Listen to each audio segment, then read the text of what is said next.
자, 이번 이야기는 시청자 쓰리님께서 찾아오셨습니다. 쓰리님은 현직 래퍼를 하고 계시죠. 자, 그러면 오늘 이야기는 어떤 이야기일지 같이 들어보도록 하겠습니다.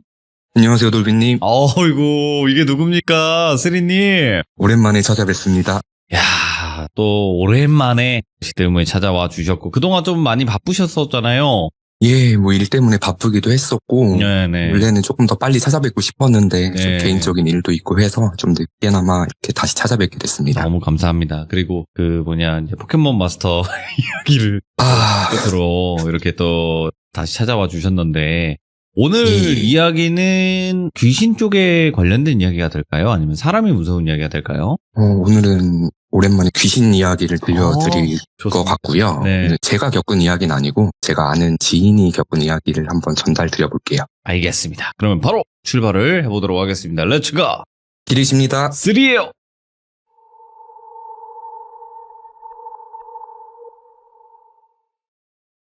이 사연의 주인공을 비니라고 지칭할게요. 한여름에도 반팔에 비니 모자를 쓰고 다니는 되게 멋쟁이 친구인데, 한여름에? 이게 중요한 거죠? 한여름에 이제 반팔에 비니 모자를 늘 쓰고 다녀요. 이 비니를 처음 알게 됐던 거는 2020년도였어요. 당시에는 제가 잠깐 동안 이제 랩 레슨이라는 걸 진행하던 시기였어요. 가수들이 보컬 트레이닝 수업을 지도하는 것처럼 래퍼들도 랩 레슨을 진행하는 게 많이 보편화되어 있어요. 그럼요. 중요하죠. 예, 그래서 이 시기에 저는 당시에 19살이었던 비니랑 사제지간으로 처음 인연을 맺게 됐어요. 그래서 보통 랩 레슨이라고 하면 귀족분들께서는 래퍼를 직업으로 삼으려는 지망생들이 대부분일 거다 생각이 드실 텐데, 네. 이때 다양한 분들이 저한테 레슨을 받으셨거든요. 예? 물론 저는 지금은 1절 레슨을 하고 있진 않고요. 당시 제가 코칭했던 레슨생들을 합치면 한 30명 정도 될 텐데, 그중엔 취미로만 즐기는 직장인도 계셨고, 학교 수업 준비 때문에 찾아오신 중학교 선생님도 계셨고, 예. 입시반 학생들도 당연히 많았고, 또 예전에 인기였던 그 슬기로운 의사분들 나오는 드라마 있었잖아요.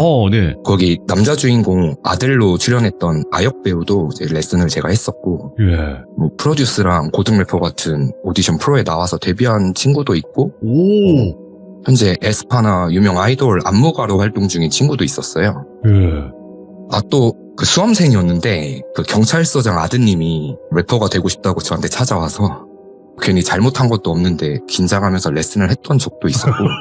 서장 아드님이시니까. 예, 경찰서장 아드님이셔가지고 이렇게 많은 분들을 짧은 시간 동안 만나게 되니까 지금은 이름이나 얼굴도 사실 기억에 남지 않은 분들이 대다수죠.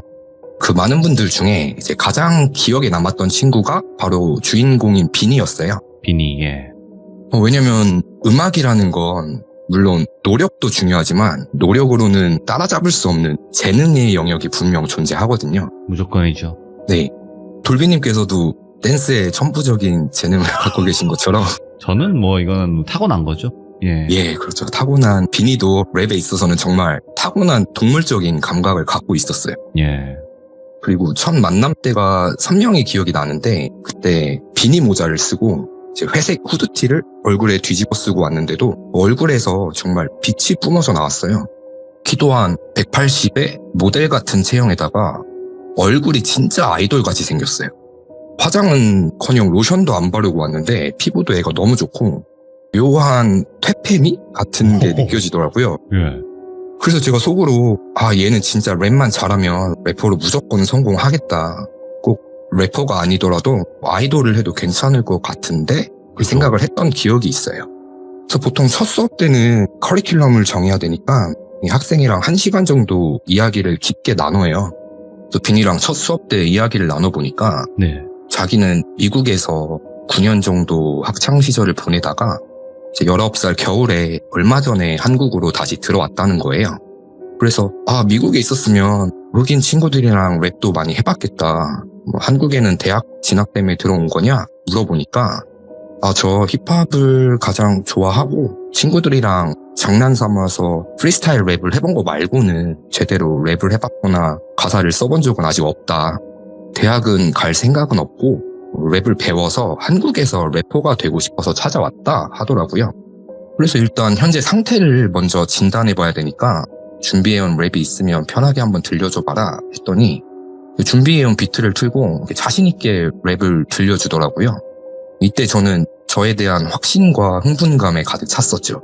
그러니까 다듬어지지 않은 원석을 발견해버린 거예요. 조금 서툴긴 해도 본인만의 참신한 표현법을 갖고 있었고 그 교포들만이 내뱉는 그 특유의 발음이랑 랩할 때 제스처도 진짜 멋있었거든요. 그래서 이때부터는 수업 때마다 하나를 알려주면 열을 알아듣고 애가 일취월장하는 거예요. 그래서 한 레슨이 2달 정도 진행이 되니까 이제는 제가 가르칠 게 별로 없더라고요. 그래서 본인이 곡을 만드는 거를 그냥 옆에서 조금 도와주는 정도? 그래서 제가 야 비냐 너는 무조건 그 고등 래퍼나 쇼미더 나가야 된다. 너 나가면 무조건 뜬다. 용기를 북돋아주면서 이제 랩하는 오디션 영상도 하나 찍어서 기획사들에도 한번 보내보자. 옆에서 비니를 계속 꼬셨죠. 근데 당시에 비니는 이상하리만큼 제 추천과 격려에도 되게 우물쭈물하면서 아 나중에 하면 안 될까요? 라고 소극적인 모습을 보였어요. 지금은 비니가 이때 왜 그랬는지 제가 이유를 알게 됐지만 당시에는 얘가 그냥 자신감이 없어서 소극적인가 보다. 자신감을 옆에서 심어줘야겠다라고 생각을 했었어요. 그러다 비니가 레슨을 그만두게 되는 사건이 발생했어요. 당시 제가 알던 분 중에 그 아마추어나 연습생들을 상대로 이제 그 공연을 기획하는 분이 계셨어요. 좋은 기회가 있어서 무대 경험도 쌓게 할 겸 비니를 그 공연 라인업에 추천하게 된 거죠. 그래서 비니의 래퍼로서의 첫 무대가 성사된 건데 그러다 보니까 공연 때 비니가 준비도 되게 열심히 했고 본인 자작곡 2곡을 부르게 됐어요. 저도 이날 응원하러 공연을 보러 갔었거든요. 신촌 쪽에 있는 지하 공연장이었는데 비니가 긴장을 하긴 했어도 첫 곡은 문제없이 잘 부르더니 2번째 곡을 부르던 와중에 갑자기 헉 하더니 가슴을 부여잡고 무대에서 주저앉아버린 거예요. 난리가 났죠. 그래서 공연을 중단하고 제가 정신 좀 차리고 진정된 다음에 병원으로 이송해갔고 나중에 들어보니까 과호흡이 발생해서 호흡곤란이 왔었다고 하더라고요. 그래서 천만다행이다. 잘 쉬고 회복되면 연락을 줘라 하고서는 그 무대 이후로 비니가 저한테 쌤 죄송한데 당분간은 좀 휴식을 취해야 될 것 같다.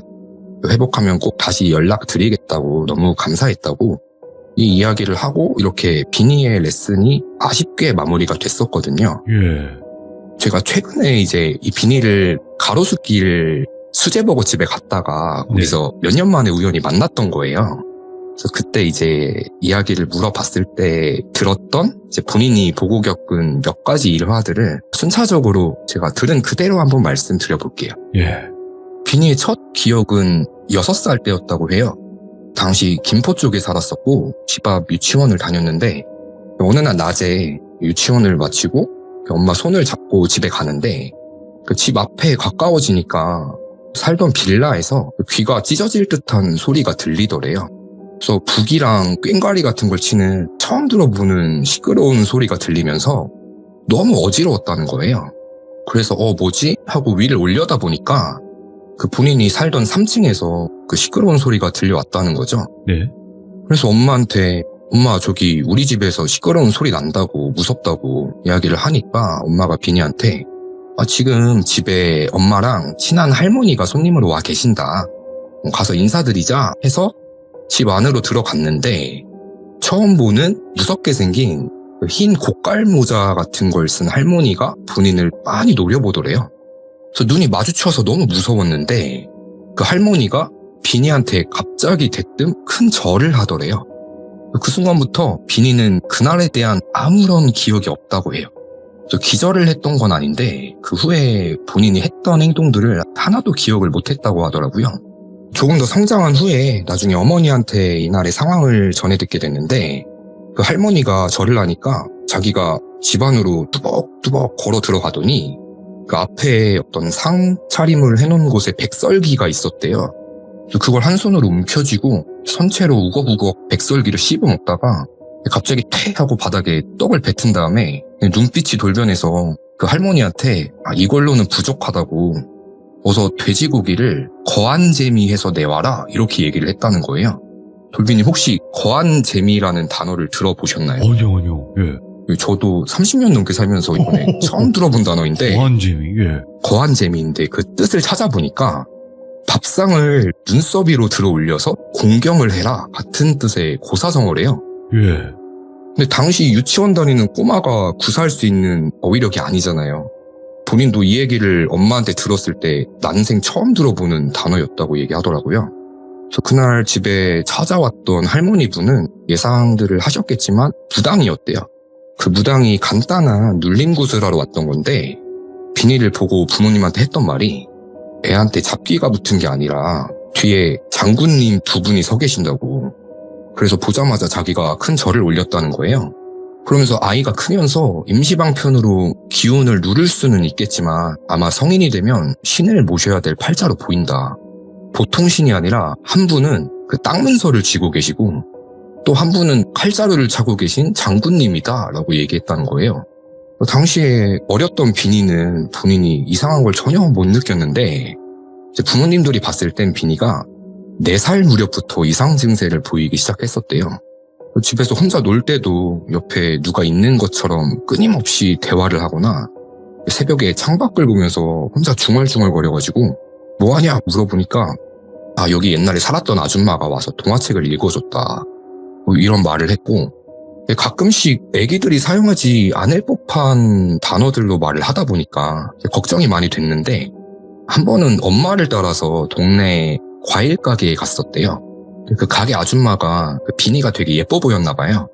그래서 꼬마야 너 되게 예쁘다. 엄마 말 잘 듣고 노래 한 곡 불러주면 아줌마가 바나나 하나 주겠다고 얘기를 했는데 갑자기 비니가 또 눈빛이 돌변하더니 그 아줌마한테 아줌마 지금 웃으면 안 된다고.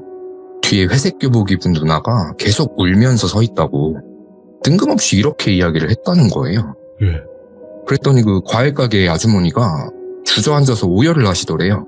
알고 보니까 가게가 한 달 정도 문을 닫았다가 최근에 다시 영업을 시작해서 과일을 사러 갔던 건데 한 달 전쯤에 그 가게 둘째 딸이 중학생이었는데 밤에 귀갓길에 뺑소니 사고로 세상을 떠났다는 거예요. 근데 비니 엄마랑 비니는 이때 전혀 이 사실을 알지 못했었는데 그러다 보니까 부모님이 이젠 보통 일이 아니다. 애한테 뭔가가 있구나. 가만 놔두면 큰일이 나겠다 싶어가지고 몇 가지 비방들을 먼저 했었대요. 뭐 부적을 태운 물을 마시게 해보기도 했고 절 같은 것도 자주 데려가고 했대요. 그래도 점점 자라면서 증세가 심해지니까 걱정이 많이 됐었는데 그 앞에 말씀드렸던 붓판까지 버리게 된 사건이 또 발생을 하게 된 거예요. 비니가 유치원에서 갖고 놀던 퍼즐이 바닥에 떨어져서 그걸 주우려고 테이블 밑으로 기어 들어갔는데 네. 바로 앞에 어떤 똑같이 엎드려 있던 여자아이랑 눈이 마주쳤대요. 근데 그 여자아이가 쉿 하고 손가락을 입술에 갖다 대더니 본인 볼에 쭉 하고 입맞춤을 했대요. 그래서 이날 이후로 어떻게 보면 순수한 마음의 첫사랑이 시작된 거죠. 네. 그래서 매일 유치원에 가면 다른 친구들이랑은 말도 잘 안 하고 그 여자애랑만 친하게 지냈었대요.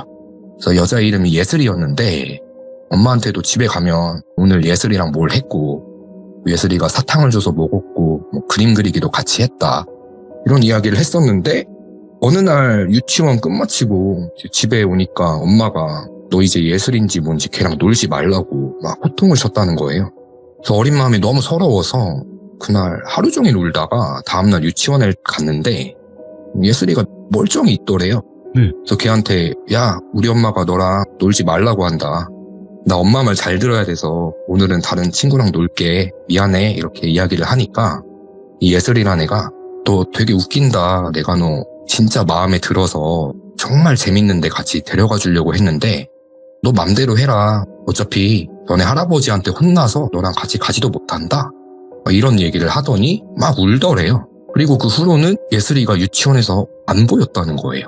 물론 너무 어릴 때니까 유치원 때면 같은 반에 누가 있는지도 다 기억을 못할 때잖아요.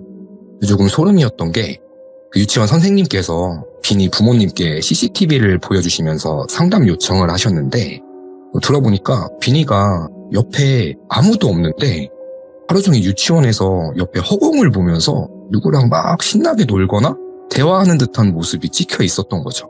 근데 일주일 넘게 이게 반복되다 보니까 선생님은 걱정이 되셨던 게 혹시나 애가 주의력 결핍이나 이런 정신과적인 문제가 있을 수 있으니까 빨리 상담을 받아보셔라 이렇게 이야기를 했던 건데 안 그래도 이상 증세가 계속 있으니까 4살 때부터 매년 검사를 받았었대요. 근데 아무런 이상이 없고 너무나 지극히 정상이었다는 거죠. 비니가 당시에 같이 놀았던 예슬이는 당연히도 같은 반 친구가 아니라 실제로 존재하지 않는 누군가였던 거예요. 그래서 이때 비니가 집에만 오면 예슬이랑 했던 것들을 너무 자세히 엄마한테 이야기를 하니까 곧 초등학교도 입학해야 되는데 걱정이 앞서서 앞에 말씀드린 무당분을 집에 불러서 굿 같은 걸 진행을 하게 됐던 거고요. 또 다음 사건은 이제 비니가 초등학생이 됐을 때 부모님께서 결단을 내리셨어요. 아버지는 이때 일 때문에 미국에 먼저 가게 되셨고 비니를 공기 좋은 데서 뛰어놀면서 건강하게 자라게 해주자 하는 마음에 비니 어머니께서 본인이 어릴 때 사시던 시골집으로 내려가서 할머니, 할아버지랑 함께 지내게 됐었대요. 이사를 간 시골집은 초록색 대문이 있는 많이 오래된 주택이었고 귀족님들께서 아실지는 모르겠는데 전원일기라고 예전 드라마에 나왔던 그 집 구조랑 거의 비슷했다고 해요. 네.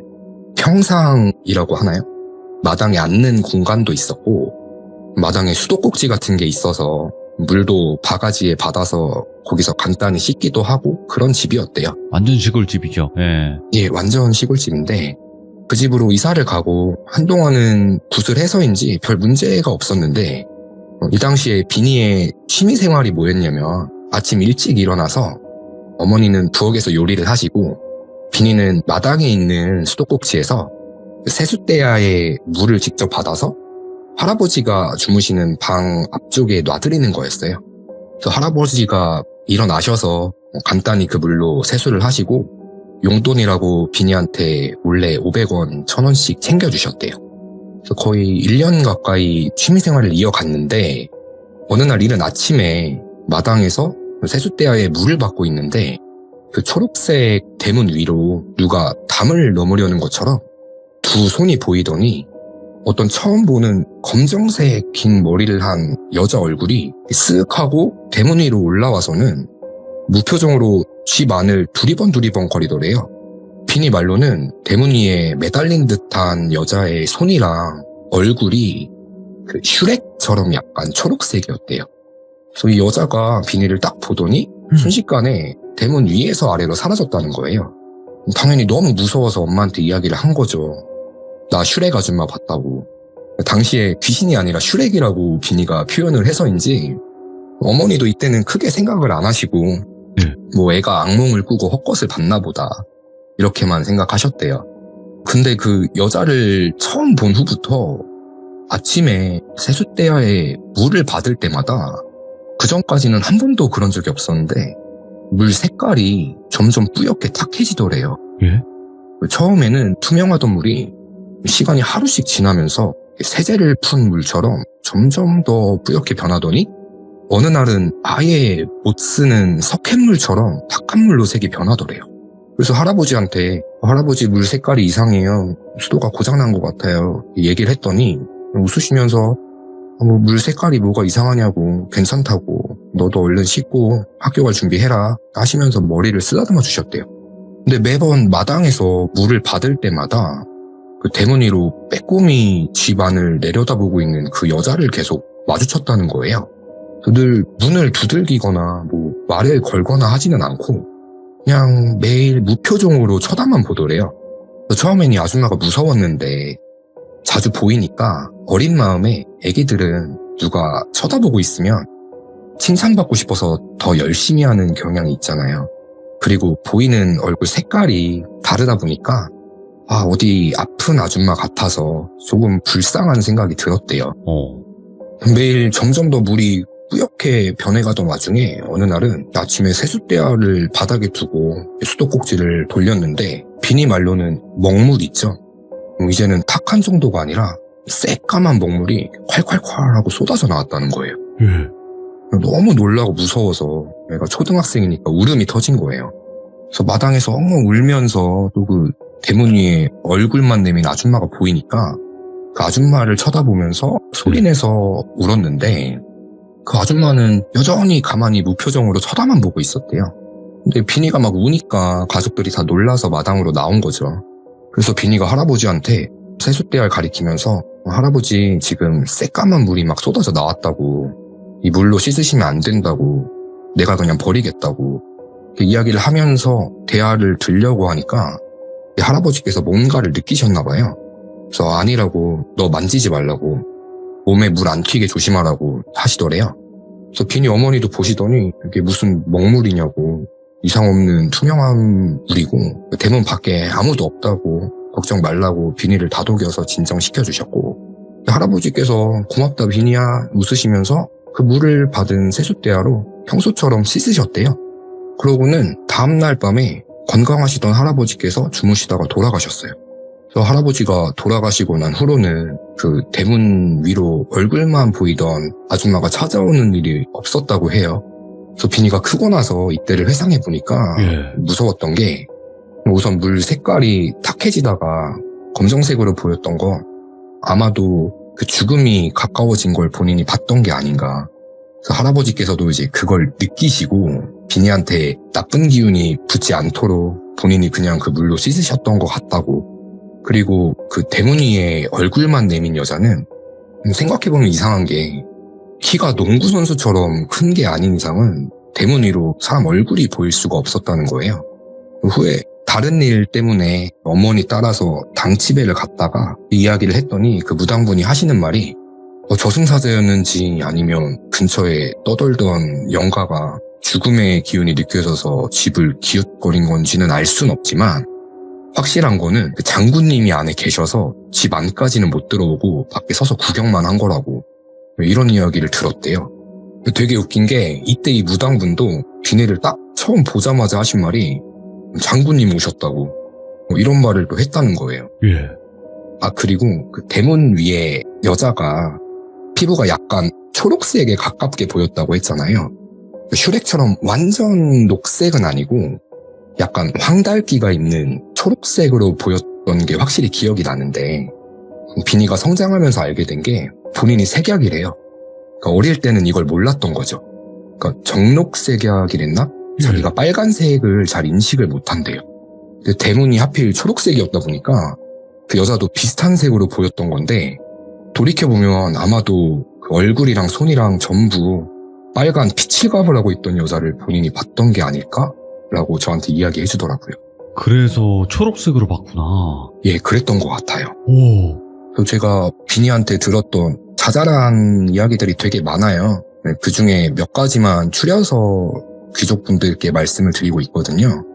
하나 더 말씀드려 보자면, 비니가 너무 어릴 때부터 이 신기가 잘 눌러지지 않다 보니까 좋은 기회에 아버지를 따라서 가족 모두가 미국으로 건너가게 됐던 거예요. 유학을 가서부터는 중학교 때까진 별 일이 없었대요. 그러다 고등학생이 되면서부터 어떤 증상이 발현된 거예요. 당시 친하게 어울리던 무리 중에 한국인 친구들이 많았대요. 그 중에 절친까지는 아니어도 같이 자주 어울리던 친구가 한 명 있었는데, 이 친구를 포함해서 우리들끼리 모여서 이야기를 하고 있었대요. 그때 갑자기 이 친구 얼굴이 TV 프로그램이 다 끝나면 삐 하면서 화면 조정 시간에 나오는 알록달록한 색깔 있죠. 네. 그것처럼 치직거리면서 말하는 친구 목소리는 들리는데, 얼굴이 게임 캐릭터가 렉이 걸려서 픽셀이 깨지는 것처럼 눈, 코, 입이 사라지고 알록달록한 화면처럼 바뀌었다가 다시 친구 얼굴이 보였다가, 이게 말로는 표현이 어려운데 얼굴이 그렇게 깨진 디지털 화면을 보는 것처럼 보였다는 거예요. 처음 겪었던 일이라 눈에 이상이 생겼나 생각하려고 해도 또 옆에 다른 친구들은 멀쩡하게 보였었고, 이 친구만 얼굴이 계속 그렇게 바뀌어서 보였다는 거예요. 저 이날 이후로 계속 그 친구는 얼굴이 깨진 디지털 화면처럼 보였었대요. 근데 이때는 비니도 이제 고등학생이면 자아가 형성됐을 시기니까 또 어릴 때처럼 이상한 것들이 다시 보이려나 옛날 기억들 때문에 고민이 좀 많아졌었대요. 근데 이 증상이 발현되고 나서는 길을 걷다 마주치는 모르는 사람들 중에서도 자주는 아니지만 종종 얼굴이 치직이면서 깨진 화면처럼 보이게 되는 사람들을 많이 목격을 하게 됐대요. 시간이 지나면서 학습을 통해서 비니가 내린 결론이 뭐였냐면 비니 말로는 이게 안 좋은 일을 곧 당할 걸 예견한다기보다는 그때 그 당시의 기운이 좋지가 않은 주변에 악한 기운이나 아니면 나쁜 일에 휘말린 그런 상황에 있는 사람들인 경우에 보통 이렇게 얼굴이 깨진 화면처럼 보인다는 걸 자기가 알게 됐대요. 맨 처음 그 얼굴이 깨져 보였던 한국인 친구의 경우에는 다른 친구들이랑 당시에 차량 절도를 하다가 한두 번 한 게 아니라 좀 여러 번 했대요. 그러다 결국엔 잡혀서 소년원에 수감됐다고 하더라고요. 그래서 비니 말로는 아마 중학생 때까지는 기운이 좋지 않거나 나쁜 사람들을 만날 일이 많지는 않다 보니까 고등학생이 되고 나서야 자기 주변에서 이런 현상들이 보이게 된 것 같다고 해요. 그런데 이 현상이 다른 색으로 보였던 적이 딱 한 번 있었대요. 어떤 경우일까요? 외국인 친구가 있었는데 이 친구한테 예전부터 좋지 않은 기운은 느껴졌어서 얼굴도 깨져 보이던 친구였는데 어느 날 얼굴 전체가 그냥 뻥 구멍이 뚫린 것처럼 새카맣게 보였대요. 이런 적은 아직까지도 이때가 유일했다는데 이 친구는 진통제 계열에 하면 안 되는 약에 중독이 되어 있었던 거죠. 성인이 되기 전에 세상을 떠났는데 사망하기 얼마 전부터 그 친구 얼굴이 그냥 새까만 구멍으로 치직거리면서 바뀌어서 보였다는 거예요. 비니 말로는 당시 얘는 진짜 영혼이라는 게 느껴지지 않았고 보이는 그대로 블랙홀 같은 구멍이 얼굴에 뚫려 있었대요.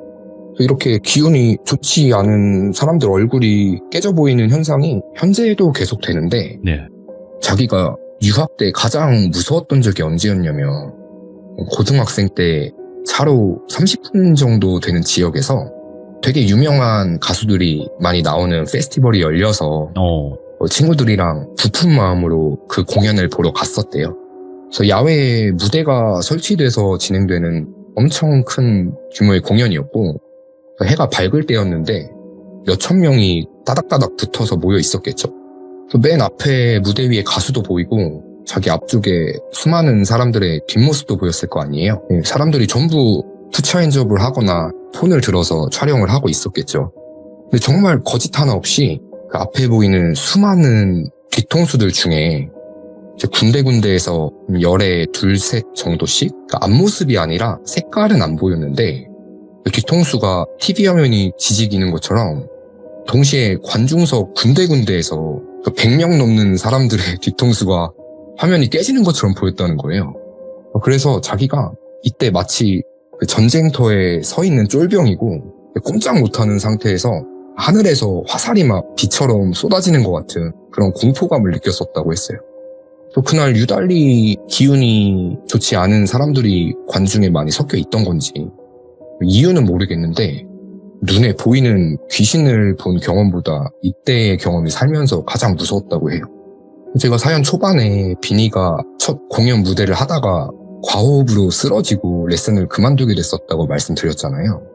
이때가 비니가 이제 막 20살이 되기 직전이었다 보니까 한국에 들어와서는 클럽 같은 곳을 이때 처음 가봤던 거예요. 게다가 지하에 있는 공간이다 보니까 좀 안 좋은 기운이 많이 느껴졌는데 무대 위에 처음 오르기도 했고 수십 명의 얼굴들이 본인만 쳐다보고 있으니까 긴장도 됐는데 그중에 군데군데 한두 명의 얼굴이 또 치직거리면서 화면이 깨진 것처럼 보이니까 얘가 거기서 과호흡이 와버렸던 거예요.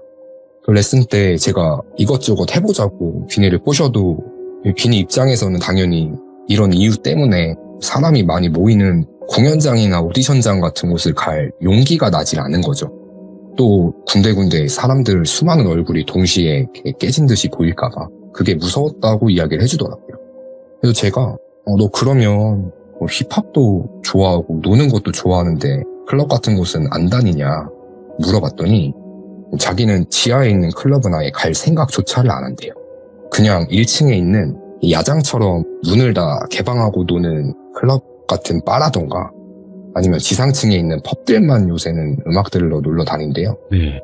그리고 어딘지는 말씀은 못 드리는데 요새 조금 핫한 클럽이 한 군데 있어요. 근데 비니 말로는 거기는 1층 입구에서부터 난생 처음 느껴보는 심상치 않은 안 좋은 기운이 느껴진다고 했거든요. 거기가 한 블락에 여러 클럽들이 모여있는 곳인데 네. 유독 그 한 곳에서만 그런 기운을 느꼈대요. 예. 그래서 거기는 입구에 서 있는 가드들부터 얼굴이 그냥 전부 다 깨져 보인대요. 그래서 저도 자주 놀러 가던 곳인데 그래서 이제 거긴 안 가려고요. 아니 어딘지 얘기를 해줘요 이럴 거 아니에요 사람들은. 근데 얘기하면 그또 거기서 연락이 올 거 아니겠습니까? 그죠? 예. 그냥 안 가면 되죠 클럽을. 무서우면 안 가면 되고 아니 나는 노는 게 좋다 하면 가면 되는 거고. 지당하신 말씀입니다. 예. 그래서 비니는 진짜 제가 소속사 사장이면 예. 키워보고 싶을 정도로 랩을 정말 현역들보다 더 맛깔나게 잘하는 친구인데 갖고 태어난 신기를 누르면서 계속 살아야 되는 상황이라 몇 년 전에 레슨 받는 학생일 때는 이런 얘기를 선생님이 저한테 할 일이 없었잖아요. 예. 그래서 몰랐던 건데 최근에 제 형 동생으로 다시 연락을 이어가다 보니까 비니가 제가 공포라디오 참여하는 걸 알게 되다 보니 예. 본인의 사연을 들려줬어서 들었던 내용 그대로를 제가 귀족님들께 한번 대신 들려드려 봤습니다. 그러면 그 비니님의 이야기가 아직 안 하신 게 있는 거예요? 아니면 일단 다 하신 거예요? 되게 짧은 몇 가지 에피소드들은 몇 개가 더 있는데 그거 다 설명해 주시면 되겠네요 그러면은. 한번 잘 살려보도록 하겠습니다. 아니면 뭐 아직 이야기 안 하셨던 부분도 있을 수 있으니까 뭐 이야기 하시기 편하다고 하시면 이야기 들어보시고 판단해서 이야기도 전달해 주시면 좋지 않을까 이런 생각이 듭니다. 네. 그리고 비니가 되게 신기했던 게 본인 집안에는 무속인이 한 분도 안 계셨대요. 이것도 신기했고 또 너무 신기했던 게 2달 전에 저희 할머니께서 돌아가셔서 장례를 치렀었거든요. 예. 그리고 나서 비니를 오랜만에 만나게 됐던 건데 얘가 먼저 이야기도 안 했는데 쌤 혹시 최근에 상복 입으셨냐고 이렇게 물어봐서 진짜 너무 놀랐었어요. 굉장히 진짜 세네요 그 기운이. 예. 성장하면서 그러니까요. 기운이 더 발현이 된 것 같아서 자기는 절대 신 안 받을 거고 올해 이제 군대 갈 예정이거든요. 다녀와서 음악 다시 열심히 할 거라고 이렇게 저한테 이야기를 해줬습니다. 어떤 선택을 하든 간에 무조건 응원합니다. 비니님의 저도 옆에서 그 길을. 저도 함께 응원해 주겠습니다. 아이고 너무너무 감사드리고요. 지금 아까 말씀하셨던 것처럼 아니 가족 중에 무당도 없고 그런데 어떻게 왜 나만 이런가 하는데 그게 좀 강신무 쪽이 좀 그런 경향이 없잖아 있잖아요. 세습무가 아니라 강신무 쪽이 맞습니다. 맞아요. 그냥 신이 꽂아버리는 거니까 어떻게 될지는 한번 더 지켜는 봐야 되겠죠? 예, 맞습니다. 네. 진짜 쓰리님은 표현력 자체가 남달라요 그냥. 표현해 주셔서 감사합니다. 다시 한번 감사드리고요. 다음번에 또 다른 이야기로 찾아와 주세요. 네, 감사합니다. 네, 고맙습니다. 혹시 이야기 속 주인공이셨던 비니님께서 지금 방송을 보고 계셨거나 아니면 이 방송을 보실 때 드리고 싶은 말씀은요. 저는 그렇게 생각해요. 이게 감히 이 길이 어떻고 저 길이 어떻고 말씀은 드리기가 힘들지만 그냥 어떤 길을 선택하시던 간에 항상 응원하고 좋은 일만 가득하시길 바라는 마음입니다. 그리고 쓰리님도 아마 이제 사제지간으로 이렇게 알고 계시고 지금 형동생 사이로 지내고 계신다면 아시겠지만 정말 좋으신 분이거든요. 쓰리님도. 그래서 그것 또한 하나의 또 서로의 복이지 않을까 이런 생각을 합니다. 그래서 항상 행복하셨으면 좋겠다라는 말씀 전달해드리면서 마무리하도록 하겠습니다. 감사합니다.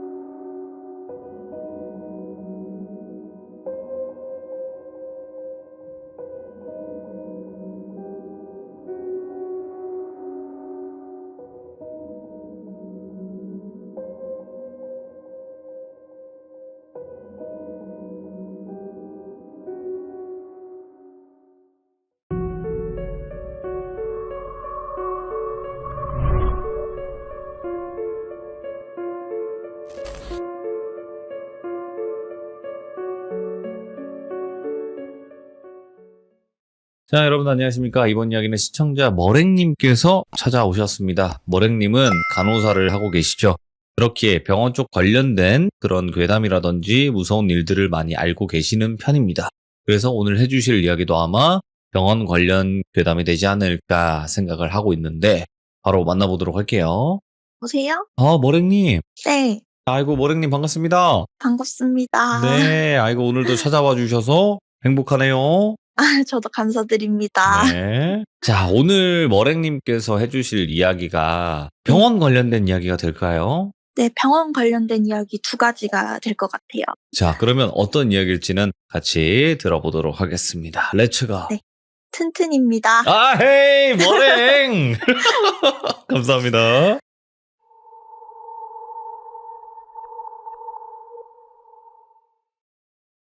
일단 첫 번째 이야기는 제가 직접 겪은 이야기는 아니고 같은 병원에 있는 동기가 들려주는 얘기고요. 제 동기는 처음에 입사를 했었을 때 중환자실에도 외과계가 있고 내과계가 있는데 제 친구는 내과계 중환자실에서 또 내과계 안에서도 심혈관계라고 심장 쪽을 주로 보는 중환자실이 따로 있어요. 거기에서 처음으로 시작을 하게 됐는데 첫 환자를 맡았는데 그 환자분에 대한 이야기가 될 것 같고요. 일단 그 환자분은 30대 후반의 남성분이셨고 일단 기본적으로 중환자실 침대 자체는 일반 병실 침대보다 엄청 크거든요. 환자가 뭔가 달고 있는 게 많거나 아니면은 그 침대 자체에 기능이 좀 많이 달려 있어가지고 기본적으로 엄청 커요. 근데 그 환자가 그 침대를 꽉 채울 만큼 엄청 뚱뚱했던 거예요. 근데 그 환자 처음에 입원할 때 중환자실에 입원하는 환자들은 키는 저희가 어쨌든 줄자로 잴 수가 있는데 몸무게를 그 사람들은 못 움직이니까 기계가 달려 있어서 그 침대로 재거든요. 근데 그 사람이 처음에 입원했을 때 50 몇 킬로였던 거예요. 50 몇 킬로였던데 입원을 하면서 장기 기능이 다 떨어지면서 온몸에 부종이 생겨서 침대에 꽉 찰 때까지 온몸이 그렇게 다 부은 거예요. 근데 그 정도면은 거의 소생 불가능한 식물인간이라고 생각하시면 되거든요. 근데 아직까지 남아있는 이유는 딱 하나인 거죠. 보호자가 포기를 못 하신 거예요. 보호자가 포기를 못 하신 거고 그 보호자 연세를 보니까 70대 넘으셨던 거죠. 근데 중환자실은 무조건 면회 시간이 11시 딱 하루에 한 번으로 고정이 돼 있어서 그때만 딱 한 번 볼 수가 있는데 그 분이 엄청 깡마르고 엄청 키가 작으시고 매일 가방 엄청 큰 걸 메고 왔다 갔다 하시더래요. 자기가 봤었을 때. 근데 맨날 와서는 아들 보면서 하염없이 울고 가시고 맨날 미안하다 얘기하고 가시고 이런 식으로 해가지고 제 친구가 너무 궁금해서 그 환자 기록을 싹 다 본 거예요. 봤는데 집안 사정이 너무 안 좋아가지고 환자는 생계에 도움이 되려고 막노동 현장을 갔다가 떨어져가지고 그대로 혼수 상태가 돼서 일단은 실려온 거고 어머니는 새벽에는 박스 주우시면서 생활을 하시다가 아들이 입원하신 후에는 이 병원에 저희가 청소 여사님이라고 미화부 여사님이 있어요. 네. 그렇게 입사를 하셔가지고 저녁에는 청소를 하시고 저녁 시간에 퇴근을 하시면은 저녁부터 새벽까지 박스 주우시고 11시에 면회 오시고 이런 식으로 생활을 하셨던 거예요. 근데 그렇게 하다 보니까 되게 저희는 막 연차가 올라가고 이러면은 이런 사람들이 되게 많아서 신경이 조금 아마 간호사분들은 다 이해하실 거예요. 조금 묻어내져요. 네. 묻어내지는데 그 당시에 신규였고 이런 상황이 첫 상황이다 보니까 신경이 너무 쓰였던 거예요. 그 친구는. 네. 그리고 너무 마음이 아팠던 거죠. 그래서 그 할머니가 면회를 오면은 엄청 신경 써주고 그랬대요. 그러면서 맨날 할머니가 오면은 아들 손잡고 하는 말이 내가 돈 없는 집안에 너를 이렇게 태어나게 해서 미안하다. 예. 내가 돈이 없어가지고 너를 돈 벌게 나가게 해가지고 이런 상태로 만들어서 미안하고 제발 다음 생에는 내가 온몸을 다해서 빌 테니까 부잣집에 태어나서 부자로 살게 해달라고 빌 테니까 제발 눈 한 번만 떠줘라 이러면서 맨날 우셨대요. 아이고. 그러니까 그걸 보면서 제 친구도 같이 울었던 거예요. 너무 슬프니까. 네. 그러면서 그 일상이 거의 한 달을 반복을 했대요. 근데 한 달 동안 단 한 번도 눈도 못 뜬 아들을 위해서 계속 중환자실은 돈이 하루에 나가는 것도 엄청 많거든요. 그렇겠죠. 달려있는 기계만 해도 그 사람은 지금 약물과 호흡기로 강제로 그냥 살려놓은 것밖에 되지 않거든요. 네. 근데 차상위 계층이라고 해가지고 국가에서 보조해주는 보조금이랑 동사무소에 서류 같은 거 내면은 동사무소에서 어느 정도 지원을 해주고, 그리고 어머님이 미아부 여사님 일도 하시고 또 박스 중 일도 하시면서 번 돈으로 근근히 계속 병원비를 내신 거예요. 빚도 지시면서. 그래가지고 계속 거의 한 달을 그렇게 있었는데 어느 날 11시가 됐는데 그 보호자분이 안 오신 거예요. 네. 진짜 한 달 동안 단 하루도 안 빼놓고 면회로 오셨는데 안 오신 거예요. 예? 그랬는데 알고 보니까 새벽에 박스를 주우시다가 음주운전 차량에 치이셔가지고 즉사하신 거예요. 예. 근데 그게 어차피 박스를 주우시는 것도 죽고 나서 저희 병원으로 바로 와야 되니까 저희 병원 근처에서 발견이 돼가지고 저희 병원 응급실로 왔고, 어머니도 저희 쪽 직원으로 등록이 돼 있으니까 바로 신원 확인이 되잖아요. 신원 확인이 돼서 환자가 일단은 영안실로 갔어요. 근데 이제 문제가 뭐냐면 환자가 남은 가족이 아들밖에 없는 거예요. 근데 아들은 지금 이때까지 할머니가 벌어온 돈과 이런 걸로 연명만 하고 있었는데 이제 결정권자가 없어지는 거잖아요. 그래가지고 일단은 장례를 치러줄 사람도 없고 이런 상황에서 일단은 그것 때문에라도 상의를 하려고 동사무소에서 직원이 나오신 거예요. 일단 할머니가 사망하시기 2, 3일 전에 약간 좀 뭔가 느끼신 게 있으셨는지 일단 연세도 70세 넘고 이러셨으니까 아들은 혼수 상태고 자기가 죽으면 아들을 돌봐줄 수가 없으니까 동사무소랑 변호사를 끼고 유언장을 작성을 하신 거예요.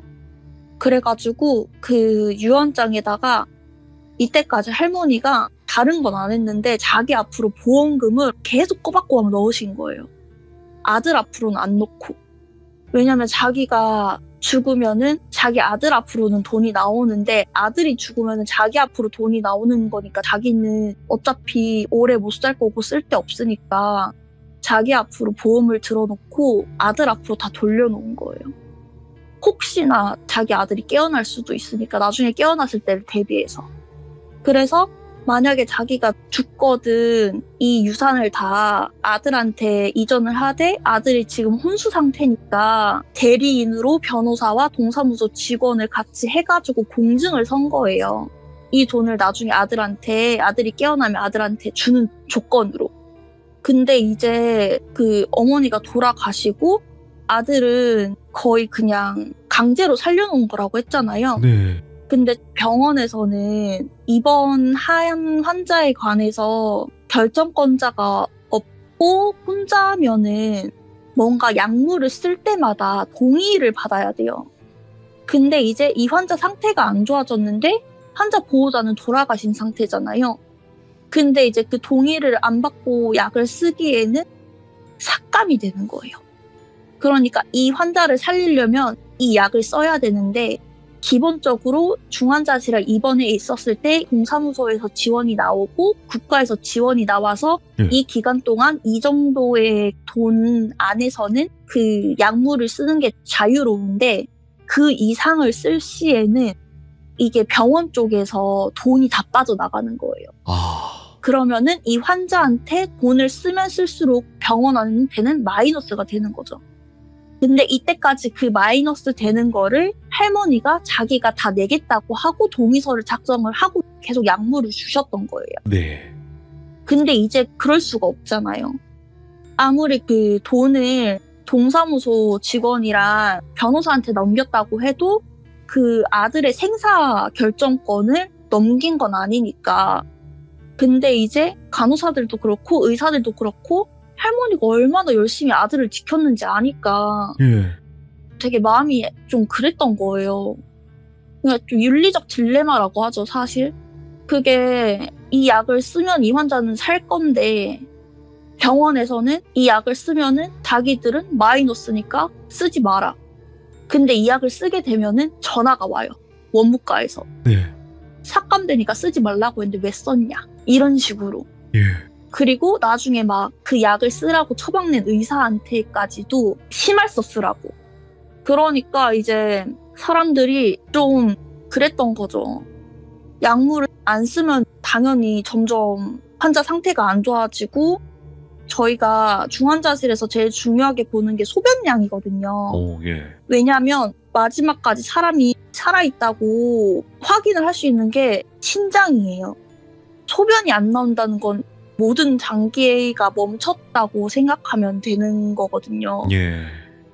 그러면서 이제 거기서 일하시는 간호사분 중에 한 분이 엄청 예민하신 분이 계셨대요. 성격도 엄청 예민하고 되게 깐깐하고 좀 그러신 분이 계셨는데 어느 날 같이 일하는데 계속 어디서 우는 소리 안 들려? 계속 이러는 거예요. 그 후배한테. 그래서 아무 소리 안 들리는데? 이렇게 얘기를 한 거죠. 그러니까 막 짜증을 내면서 병실을 한 바퀴 돌고 오시더래요. 병동을. 근데 병동을 한 바퀴 돌고 오시면서 얼굴 약간 새파래졌는데 약간 좀 복잡 미묘한 얼굴 있잖아요. 새파래졌는데 또 완전히 무서워하는 건 아니고 약간 찝찝한 얼굴? 그러더니 그냥 아무 말 없이 앉으셨대요. 그러면서 그냥 아무 소리 없이 그냥 다시 일하시고 그 다음 날에도 계속 아씨 미치겠네. 아 진짜 미쳐버리겠네. 계속 이렇게 얘기를 하시더래요. 그래서 그 선생님한테 그 후배가 물어봤대요. 선생님 제 뭐 때문에 그러시냐고. 그러니까 며칠 전에 그 환자 할머니 돌아가셨잖아. 보호자분 돌아가셨잖아. 이렇게 얘기를 해서 아, 네 알고 있죠. 아직 그 이틀밖에 안 됐었어요. 그래서 아직 장례를 치르냐 마냐 이렇게 얘기가 있었거든요. 그래서 아직 장례도 못 치르셨잖아요. 막 이렇게 얘기하니까 할머니가 계속 아들 앞에서 울고 있어. 이러는 거예요.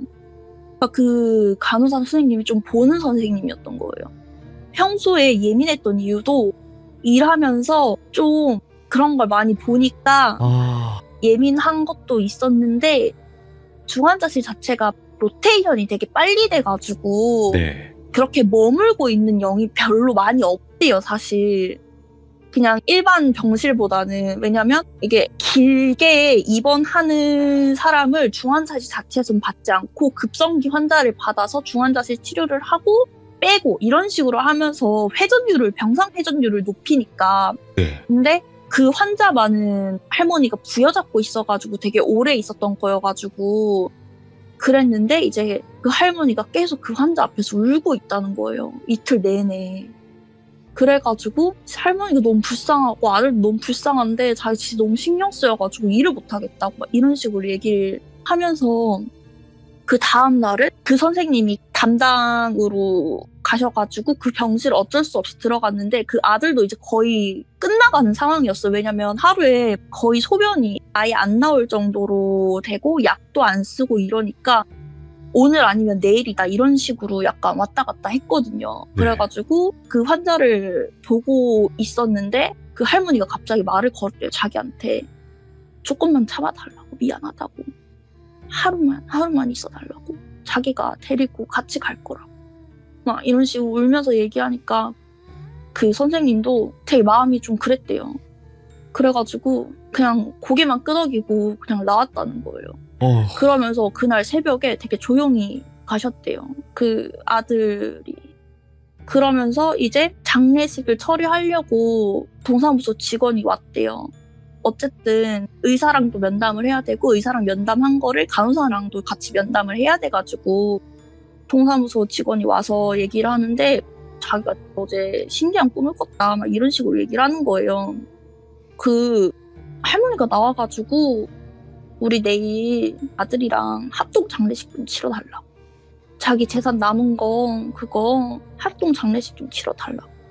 그리고 그거 남은 돈은 아마 처리 비용 다 쓰고 나면 아마 딱 맞을 거라고, 이런 식으로 해서 딱 맞을 거라는 게 뭐지 이렇게 해서 생각해보니까 장례식 치르고 할머니가 빚도 있다고 했잖아요. 그러니까 그 빚까지 다 갚고 나니까 돈이 한 푼도 안 남더래요, 보험금이. 그래가지고 다행히 장례식은 병원 장례식장에서 치르고, 다행히 상주는 그 동네 이장님이 네. 해주셔가지고 동네 분들이 와가지고 다 해주시고 장례식은 마무리되긴 했는데, 되게 듣는데 마음이 좀 씁쓸하더라고요. 이야. 그 동사무소 직원이 꿈을 꿨다는 것도 그렇고, 돌아가셔서도 아들 때문에 그렇게 막 힘들어 하셨던 것도 그렇고, 참 마음이 아프더라고요. 진짜 어머니네요. 네. 진짜 어머니라는 게 어떤 존재인지를 확실하게 보여주는 이야기였던 것 같고, 너무 현실적이어서 무서웠고 슬프네요. 그게 좀 심한 것 같아요. 저희도 일하면서 되게 많은 일들을 겪는데, 특히 호흡기만 떼면 바로 돌아가실 수 있는 환자나 DNR이라고 해가지고 생전에 자기는 심폐소생술을 받지 않겠다 이런 거를 서명하시는 분들이 계시거든요. 근데 이거를 다른 나라는 이제 안락사가 가능하잖아요. 안락사가 가능한 나라가 있잖아요. 네. 근데 가끔 보면은 보호자들이 포기를 못 해가지고 환자는 정신이 살짝 들 때마다 차라리 그냥 자기 편하게 보내주라고, 죽여달라고 이렇게 얘기하시는 어르신들이 계세요, 가끔. 근데 보호자분들이 그걸 놓지를 못해서 안 된다고, 어머니 이렇게 가시면 안 된다고, 나는 어머니 이렇게 못 보낸다고, 내가 잘해드린 거 하나 없는데 못 보낸다, 이렇게 하셔가지고 고통 속에 돌아가신 분들도 많이 봤고. 이 이야기를 해주시면서도 그 감정이 느껴지고요. 그리고 지금 이 상황에서 이런 일과 비슷하게 병원에 계시면서 시청하고 계신 분들도 분명히 있거든요. 맞아요. 네, 그런 분들에게도 응원을 드릴 수 있는 그런 시간이 되었으면 좋겠고, 네. 아휴, 참 씁쓸하네요. 자, 그러면 이제 다음 이야기는, 방금은 조금 안타깝고 좀 슬픈 이야기가 되었다면 이번에는 춥거나 이런 이야기가 되겠죠? 이번에는 좀 완벽하게 다른 이야기입니다. 반전되는, 네, 알겠습니다. 네, 반전되는 이야기입니다. 네네네. 네. 이번 이야기는 제가 겪은 이야기고요. 혹시 치료 감호서라고 아시나요? 들어는 봤는데 정확히 뭘까요? 이게 뭐냐면, 정신병을 가지고 있으신 분들 중에서 범죄를 저지르거나 이러신 분들을 감옥 대신에 가는 곳을 치료감호소라고 해요. 한마디로 감옥 대신 가는, 정신이 조금 안 좋으신 분들이 감옥 대신 가는 병원이라고 하면 될 것 같아요. 예? 근데 이제 이거를 악용하는 사람들도 있어요. 예전에는 재판에서 정신 감정에 대해서 그렇게 확실하게 뭔가 딱딱딱 나오는 게 없었던 모호한 시절에 그거를 이용하는 사람들이 가끔 있었어요. 그래서 그거를 어떻게 하면은 자기가 정신 이상이 있는 사람처럼 보일지 행동하는 사람들 있잖아요. 가끔 드라마 보거나 뉴스 보면은 그런 식으로 해서 자기 죄를 감형받아서 감옥으로 안 가고 병원으로 가는 거예요. 확실히 감옥보다는 병원이 환경이 더 좋잖아요. 근데 이게 되게 유명한 사건이어가지고 자세하게 설명은 못하는데, 어떤 한 30대 남성이 한 일가족을 다 해하고 잡혀 들어온 사건이 있었는데, 그 사람이 재판 과정 중에서 정신병이 있다는 진단을 받고 치료 감호소로 입원을 하게 된 거예요. 심신미약 뭐 이런 거. 아니요, 그냥 정신병, 조현병 이런 식으로 해가지고. 예. 근데 그때 말이 되게 많았어요. 저거는 쇼다. 근데 일단 판결은 그렇게 나온 상황이어가지고, 어쨌든 일반 수감자들이랑 그 조현병 환자랑 같이 놔두면은 무슨 일이 생길지 모르니까 치료 감호소로 간 거죠. 근데 치료 감호소가 몇몇 곳이 없어요. 몇몇 곳이 없는데, 치료 감호소 내에도 거기도 병원이니까 치료를 할 수는 있는데, 대신 큰 병에 걸리거나 어디가 부러지거나 수술이 필요한 경우에는 어쩔 수 없이 나와서 대학병원, 연계된 병원에 무조건 와서 해야 돼요. 예. 근데 그 사람들은 다른 사람이랑 같은 병실을 쓸 수 없으니까 무조건 1인실 쓰거든요. 열받는 사실은 이 1인실을 다 저희 세금으로 내는 겁니다. 모든 치료감호소 사람한테 한 게 아니라 지금 이 사람에 한해서 제가 열받는다고 한 거고. 예. 왜냐면 제가 이 사람을 담당을 했었을 때 보였던 행동이 별로 조현병처럼 보이진 않았었거든요, 초반에. 근데 이 사람이 처음에 오게 된 경위가 넘어져서 목이 부러져서 저희 병원에 온 거였어요. 근데 치료감호소에 간 지 한 달 정도가 된 후에 이쪽으로 이송이 된 거였고, 이게 하도 이슈여가지고 이 사람이 이 병원에 온다는 소문이 들렸을 때부터 와 제발 우리 층만은 아니어라 이러면서 모든 층이 기도를 하고 있었거든요. 근데 저희 층이 걸린 거예요. 저희 층에 걸려가지고 배정을 받은 거죠. 근데 아무리 간호사는 환자를 가리면 안 된다고는 하지만 솔직히 무섭잖아요. 네. 무섭기도 무섭고 TV에서도 뉴스에서도 주구장창 보던 얼굴이니까 모자이크 처리되긴 했지만 듣던 이름이고 해가지고 그 사람 병실에 들어갈 때는 좀 무서워져. 어차피 근데 거기 치료감호소에는 공무원분들이시거든요, 다. 네. 공무원분들이 입원을 하게 되면은 그 사람 수갑을 채워놓고 3교대로 그분들도 돌아가면서 그 사람을 감시를 하긴 하세요. 근데 처음 그 사람을 봤었을 때 처음에는 그 사람인 일가족을 해한 사람인지를 못 알아봤었어요. 원래 뉴스를 봤었을 때 얼굴은 모자이크 되는데 덩치가 보이잖아요. 네. 덩치가 컸거든요. 근데 그 사람이 덩치가 거의 절반이 돼 있는 거예요. 절반이 돼 있고 팔에 상처가 엄청 많았어요. 예? 누가 막 쥐어뜯은 것처럼. 그래서 뭐지? 진짜인가? 조현병이 진짜였나? 이 생각이 들 정도로 그런 상태의 사람이었거든요. 그러면서 그 공무원분들도 사실 원래는 그 3교대 하면서 자기들도 이제 집에 가서 쉬거나 이렇게 해야 되는데 예. 원래는 치료감호소에 그 당직하는 사람 공무원 한 명 빼고는 원래는 다 집에 가서 쉬는 게 원칙인데 그 사람 때문에 병원 불편한 침대에서 1인실에서 벗어나면 안 되는 것 때문에 있는 거거든요. 그러면서 그 분들이 들려줬던 얘기를 저희가 알게 된 거죠. 왜냐면 그분들도 심심하시니까 간호사 스테이션에서 되게 얘기 엄청 많이 해주셨단 말이에요. 일단 처음에 이 사람이 들어왔었을 때 엄청 거들먹거리면서 들어왔대요. 자기는 일가족을 해한 사람이다. 함부로 건들지 마라. 약간 이런 식으로 들어왔대요. 치료감호소를. 그리고 그 사람은 거기서도 혼자 독방을 썼었던 거예요. 왜냐면 작은 범죄부터 시작해가지고 큰 범죄로 갈수록 병실을 점점 줄이거든요. 왜냐면 정신병이 있어가지고 남을 조금 다치게 한다든지 아니면 뭘 훔친다든지 추행을 한다든지 이런 사람들은 그냥 다른 사람들이랑 같은 성별이 같은 다른 사람들이랑 같은 병실을 쓰면서 그냥 감시만 해도 상관없어요. CCTV랑 다 달려 있어가지고. 근데 남을 해한 사람들은 같이 있는 옆에 있는 사람들을 해할 수가 있잖아요. 그러니까 어쩔 수 없이 격리를 하는 거예요.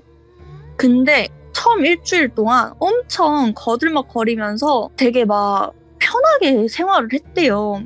근데 어차피 그 조현병이라는 게 약을 엄청 세게 먹거든요. 그래서 거들먹거리기는 하는데 일단 약에 취한 사람처럼 해롱해롱거리면서 약간 헛소리를 하긴 한데 처음에는 그 헛소리를 아무도 안 들어줬대요. 근데 환자가 일주일이 지나니까 분명 억지로 재우는 약이잖아요. 억지로 재우는 약인데 점점 눈밑이 거뭇거뭇해지더니 막 손톱을 물어뜯거나 막 피가 날 때까지 물어뜯거나 이러면서 엄청 불안 증세를 보였다고 하는 거예요. 그러면서 CCTV가 다 설치되어 있거든요. 그 치료감호소는 사생활이 없어요. 사생활이 없어서 무조건 다 CCTV가 설치가 돼 있고 목욕 시간도 다 정해져 있어가지고 무조건 다 한 번에 목욕을 다 같이 해야 되는 그런 공동 샤워장 이런 게 있어가지고 봤는데 어느 날 1인실 그쪽으로 지나가는데 중얼중얼 거리는 소리가 들리더래요. 그래가지고 알죠? 그 네모난 창 안으로 싹 들여다 봤는데 그 사람이 무릎 꿇고 위아래를 막 번갈아 하면서 막 무릎 꿇고 빌고 있더래요. 그러니까 위에 한번 쳐다보면서 잘못했습니다. 아래 한번 보면서 잘못했습니다 하면서 엄청 빌고 있더라는 거예요. 그래가지고 아니 약을 그렇게 세게 먹였는데 안 자고 지금 저게 뭐 하는 짓이지 하면서 문을 열고 들어간 거예요. 그래가지고 아니 뭐 하는 거냐고 가서 누우라고 원래는 잘 자고 이랬고 이 사람이 처음에 들어왔을 때도 엄청 그냥 정상적으로 생활해가지고 억제대까지는 안 했었대요. 억제대까지는. 근데 이 사람이 자기 일으키려고 하니까 발작을 하면서 놓으라고 자기 안 하면 죽는다면서 빨리 이거 놓으라고 해가지고 거기에는 공무원 말고도 힘쓰시는 분들 있잖아요. 그분들이 같이 해가지고 그 사람을 묶었대요. 묶고 진정제를 놓은 거죠. 그날부터 계속 그게 반복이 된 거예요. 와. 그러면서 그때서 이제 사람들이 그 사람이 중얼거리는 걸 들었는데 잘못했다. 계속 잘못했다고. 내가 잘못했다면서 살려주세요. 잘못했습니다. 이러면서 무릎 꿇을게. 잘못했으면 살려주세요. 계속 이랬대요. 그러면서 위를 쳐다보고 아래를 쳐다보고 이렇게 빌었다고 했잖아요. 근데 그게 일가족을 해했다고 했잖아요. 그렇죠. 근데 그게 어른들, 엄마, 아빠, 애 한 명. 엄마, 아빠 키가 크고 애가 한 명이 키가 작잖아요. 오.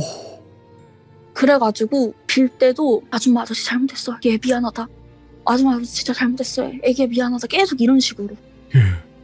자기가 죽을 죄를 졌다고 막 계속 그러고 억제대를 해놨는데도 어떻게 했는지 모르겠는데 양팔이 계속 쥐어 뜯어져 있더래요. 예. 누가 막 진짜 손톱으로 다 긁은 것 마냥. 그래가지고 저희가 가끔 치매 환자들 보면은 계속 손으로 뜯어가지고 손싸개 같은 걸 해놓거든요. 손싸개 같은 걸 해놨는데도 상처가 이상하게 매일 늘더래요.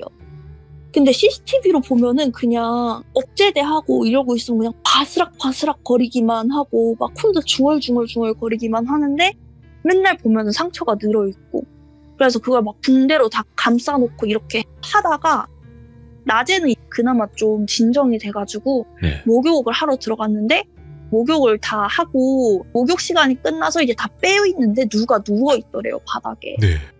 그 사람이 누워있었던 거예요 혼자. 근데 거기서 그 치료감호소에서도 의사소통이 잘 되긴 하거든요. 정신병이 있긴 하지만 조금 지능이 떨어지지만 의사소통이 되는 사람들도 있고 그리고 분명 넘어지면서 쿵 소리가 들렸을 텐데 그리고 옆에 사람들이라면 충분히 따닥따닥 붙어있는 데서 옆에서 사람이 넘어졌으면은 알 텐데 샤워 시간이 한 5분, 10분 정도 돼요. 근데 그때 동안 아무도 몰랐던 거예요. 그 사람 넘어진 걸. 근데 그 사람이 그렇게 넘어져서 목이 부러지면서 사지마비가 된 거예요. 사지마비가 되면서 계속 누가 밀었다고 자기. 날 누가 밀었어. 뒤에서 밀었어. 계속 밀었다고. 이렇게 얘기를 하는데 CCTV도 거기 화장실 입구 쪽으로는 설치가 돼 있거든요. 근데 거기서는 그냥 걔 혼자 쓰러진 거예요. 그 사람 혼자. 그래가지고 입원을 하게 된 과정을 듣고 입원해서도 환자가 사지마비인데 못 움직여야 되잖아요. 근데 계속 밤만 되면 여기서도 계속 안정제 맞고 약 먹고 이러는데 계속 또 잘못했으면 죄송합니다 계속 이러다가 발작하는 것 같이 갑자기 사지마비인데 막 그런 거 있잖아요. 저희가 맨날 운동성을 체크를 하고 근전도 검사라고 해가지고 팔다리에 전기 같은 거 흘려보내가지고 운동성이 남아있나 없나 이런 검사도 다 진행을 하거든요. 근데 반응이 진짜 제로였어요. 근데 밤만 되면 발작을 하면서 팔다리를 움직이는 거예요. 오. 그러면서 그때마다 울면서 잘못했다 그러고 그러면서 이제 또 맨날 계속 팔다리에 막 긁은 상처 계속 생기고 옆에 공무원이 같이 있는데도 네. 그러니까 사람들이 점점 거기 들어가기 싫어하는 거죠. 무서우니까 밤에는 특히 낮에는 그래 조용하고 괜찮아요. 네. 근데 목 수술을 결국은 하기는 했는데 사지마비가 된 경우를 다시 되돌릴 수는 없었어요. 이미 시간이 오래 지나기도 했고 이미 입원했을 때부터 사지마비였거든요. 네. 그래가지고 그냥 목 부러진 거 놔두면은 교정을 안 하면은 그게 더 신경을 찌르거나 아니면은 자세 한 번만 잘못하면은 바로 숨을 거둘 수가 있으니까 그거를 수술만 일단은 하고 회복이 돼서 다시 그 병원으로 가긴 했거든요. 치료감호소로. 그 뒤로는 욕창 때문에 되게 자주 왔어요. 욕창 때문에. 썩어버리는구나. 왜냐면 네, 거기는 욕창 때문에 진짜 2시간에 한 번씩 가서 매일 소독을 해주고 맨날 그 썩은 살을 잘라내는데도 예. 계속 썩는 거예요. 거기만 들어가면은 냄새가 진짜 장난이 아니에요. 근데 저희가 그렇다고 해서 소독을 막 일부러 안 하거나 막 이런 것도 아니고 저희가 진짜 할 만큼은 했다고 생각을 하거든요. 의료진이니까. 예. 네, 아무리 치료를 해도 계속 썩는 부위만 늘어가는 거예요. 그러다가 결국에는 욕창 감염에서 폐혈증으로 인한 걸로 사망을 했어요. 갔네, 진짜. 네. 근데 그 사람은 그냥 여기서 욕창 치료할 때도 항상 말을 걸어도 저희는 이렇게 하거든요. 저희는 맨날 뭔가를 줄 때도 환자분 성함이 어떻게 되세요? 이런 거 다 물어보잖아요. 네. 그냥 항상 살려주세요, 죄송합니다, 살려주세요, 죄송합니다만 계속 듣다가 그냥 그렇게 돌아가셨어요. 와, 진짜 그런 거네. 곱게 죽지 못했네요. 네, 진짜로 할 수 있는 고생이랑 고생은 다 하면서 갔어요. 왜냐면 혼자서 소변이나 대변도 못 보니까 소변줄도 꽂았다가 소변줄도 오래 꽂고 있으면 감염이 있으니까 배에다가 구멍 뚫어서 방광이랑 직접 연결을 했고, 그리고 대변도 제대로 못 보니까 나중에는 또 배에다 구멍을 뚫어가지고 그걸로 대체를 하고, 할 수 있는 모든, 진짜 사람들이 생각할 수 있는 모든, 안 좋아서 달 수 있는 모든 걸 다 하고 갔죠. 아니 근데 이 이야기를 들으면서 희생당하신 그 피해자의 원혼이라는 그런 존재들이 진짜로 데려갔을까는 모르겠어요. 그건 알 수가 없겠지만. 저도 그럴 것 같지만 이 사람이 근데 그때도 되게 진짜 말이 많았어요. 네. 쇼를 해서 그걸 피해 나갔다고도 했고, 처음에 이 공무원 분들도 처음에 들어왔을 때 일주일 그 생활을 봤었을 때 이 사람은 조현병이 아닌 것 같다라는 생각을 하기는 했었대요.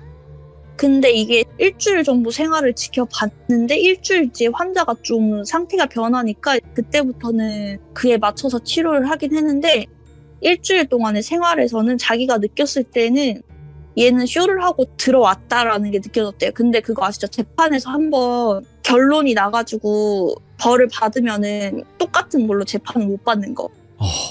그래서 그 사람들이 이 사람 조현병 아니다라고 얘기해도 이 사람을 보낼 순 없대요. 어차피 그냥 이 사람은 평생, 그 사람 어차피 평생 그냥 치료감호소에 있는 걸로 해결이 그게 됐었던 거거든요. 네.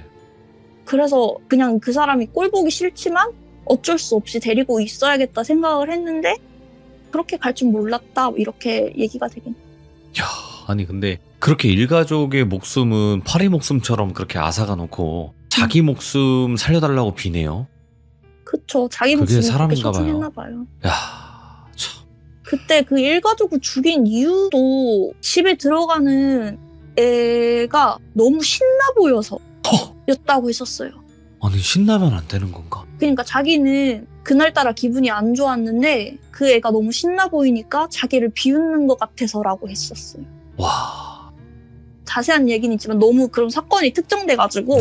알겠습니다. 여기까지 하고. 네.